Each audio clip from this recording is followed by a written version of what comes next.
ano ha, hindi magkakaintindihan.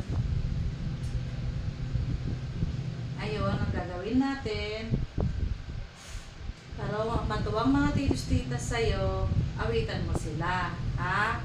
Para matuwang mga titos-titas, ha? Para matanggal yung mga stress namin ng mga titos-titas, ano? Kararating ni Mama, galing nagtinda, pero tignan mo, anong ginawa ni Mama?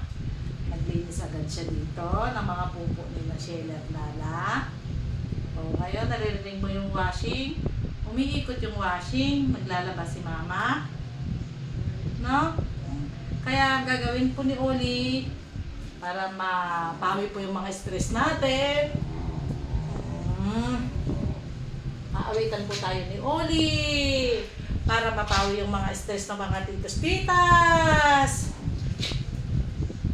Nagwa-washing po kasi ako mga titos-titas kasi masyado nang marami yung mga labahin ko.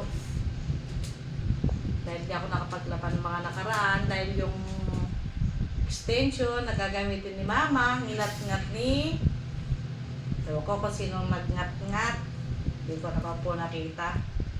Ngayon, pinagawa ko, pinadugtong ko. Ngayon, para mapawi yung mga stress ng mga titos-titas, anong gagawin ni Oli para mapawi yung mga stress namin? Ha? Oh. Anong gagawin ni Oli? Naku po, dito po kasi yung mga, ano na naman, kanina nasa taas na itong mga to. Ay, andito rin si Samantha. Ay, dalawa po sila. Naku, baka naman po bibigay yung inuupuan namin maliit. Baka mapisaklat naman ako dito. Hello mga titos-titas!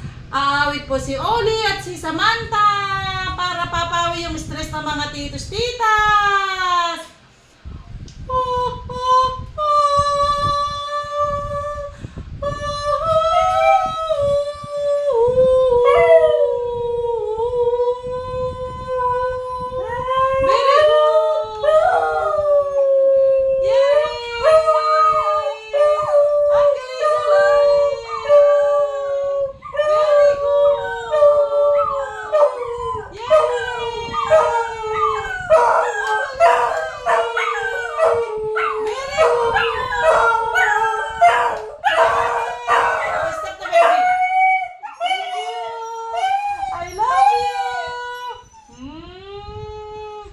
Feeling ni Oli, inanuhan na siya ni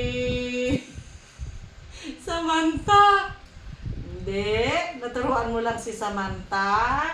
Pero siyempre, ang mentor, si Kuya Oli. Thank you, baby. I love you.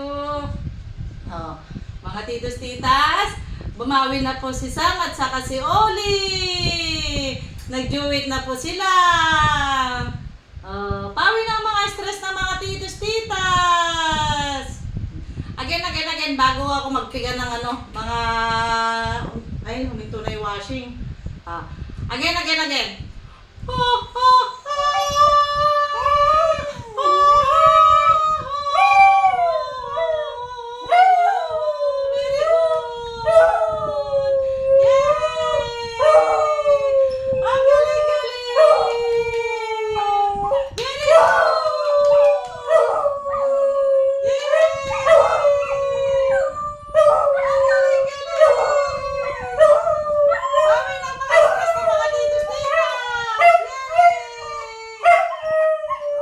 Baby. Thank you. I love you. Thank you. Mababa ko na po sila mga titos-titas. Anuin ko na yung washing. Pasensya na po. Bye-bye po. Salamat po sa pagmamahal sa mga batuta. Salamat.